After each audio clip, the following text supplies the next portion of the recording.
Good morning. 70 word पर minute dictation 5 second बाद start होगा। Ready, start. आधुनिक तकनीकी के दौर में आम लोगों की यह स्वाभाविक उम्मीद है कि उनके रोज़मर्रा के कामकाज में सुविधा हो, लेकिन साथ ही उसमें कोई नुकसान न हो। लेकिन सच यह है कि जैसे जैसे तकनीक पर लोगों की निर्भरता बढ़ रही है, उसमें कुछ नए तरह के जोखिम पैदा हो रहे हैं। खास तौर पर आर्थिक गतिविधियों का लेन देन के मामले में बहुत सारे लोगों ने इंटरनेट या डिजिटल माध्यम का चुनाव उत्साह से इसलिए किया कि सुविधा और पारदर्शिता के साथ सुरक्षा भी सुनिश्चित हो। मगर हकीकत यह है कि साइबर तंत्र के विस्तार के समांतर लोग इसके खतरों का भी सामना कर रहे हैं। भारतीय रिजर्व बैंक की वार्षिक रिपोर्ट 2022-23 में कहा गया है कि बैंकिंग क्षेत्र में धोखाधड़ी के मामले बढ़े हैं और इसके तहत सबसे ज़्यादा ठगी का निशाना डिजिटल लेन देन रहा। रिपोर्ट के मुताबिक इस वित्त वर्ष में धोखाधड़ी के 13,530 मामले दर्ज किए गए, जो पिछले साल के मुकाबले काफ़ी ज़्यादा हैं। इसमें ऋण, कार्ड और इंटरनेट श्रेणी में सबसे ज़्यादा ठगी की रिपोर्ट हुई।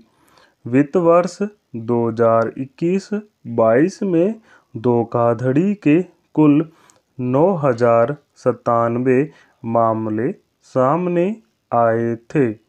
हालांकि इसमें शामिल राशि में इस साल कमी आई है। दरअसल इंटरनेट के विस्तार के साथ इससे जुड़ी सुविधाएं भी तेजी से लोगों के जीवन में अपनी जगह बनाती जा रही हैं। आज देश का एक खासा हिस्सा जरूरी खरीदारी से लेकर लेन देन तक के लिए डिजिटल माध्यम का उपयोग कर रहा है। समस्या यह है कि लेन देन या खरीदारी का यह जरिया जितना सुविधाजनक है, उतना ही संवेदनशील भी है। अगर इसका उपयोग करने में कोई चूक या लापरवाही होती है तो एक झटके में बड़ा नुकसान हो जाता है।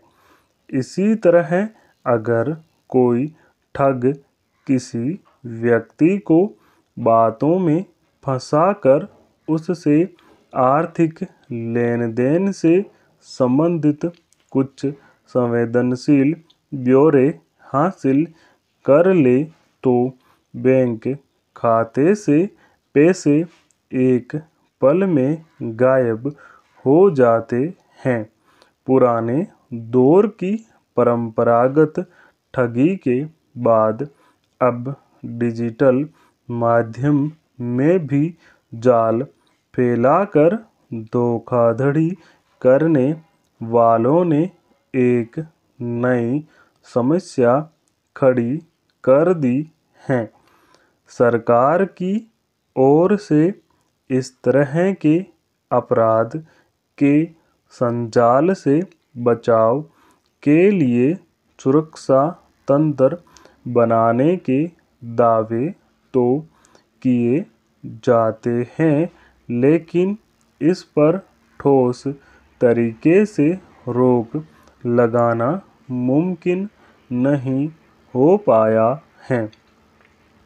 रिजर्व बैंक की रिपोर्ट में एक अहम पहलू यह उभर कर सामने आया है कि पिछले 3 साल में निजी बैंकों ने सबसे ज़्यादा धोखाधड़ी की सूचना दी है, लेकिन राशि के हिसाब से देखा जाए तो सार्वजनिक क्षेत्र के बैंकों से 2022-23 के दौरान सबसे अधिक पैसे गायब हुए। मुश्किल यह है कि बैंकिंग गतिविधियों का लेन देन में सुविधा होने की वजह से लोग इस माध्यम का चुनाव तो कर लेते हैं, लेकिन इसके सुरक्षित उपयोग के लिए जरूरी प्रशिक्षण ज़्यादातर लोगों के पास नहीं होता है। औपचारिक तौर पर स्मार्टफोन या कंप्यूटर में इसके उपयोग से संबंधित कुछ तरीके जानकर लोग धड़ल्ले से पैसों का लेन देन करते हैं और इसी क्रम में कभी कभी वे साइबर अपराधियों के जाल में फंस जाते हैं। अंदाज़ा इससे लगाया जा सकता है कि ज़्यादातर लोग आधार कार्ड में दर्ज सूचनाएं भी किसी से साझा करते हुए सतर्कता नहीं बरतते, जबकि इस डिजिटल दौर में आधार नंबर और बैंक खाते से जुड़ी संवेदनशील जानकारियां सबसे ज़्यादा जोखिम कारण बन रही हैं। आम लोगों को डिजिटल माध्यम का इस्तेमाल करने को लेकर प्रोत्साहित किया जा रहा है। स्टॉप। दोस्तों, इस डिक्टेशन का PDF लिंक डिस्क्रिप्शन में मौजूद है, आप वहां से जाकर डाउनलोड कर सकते हैं।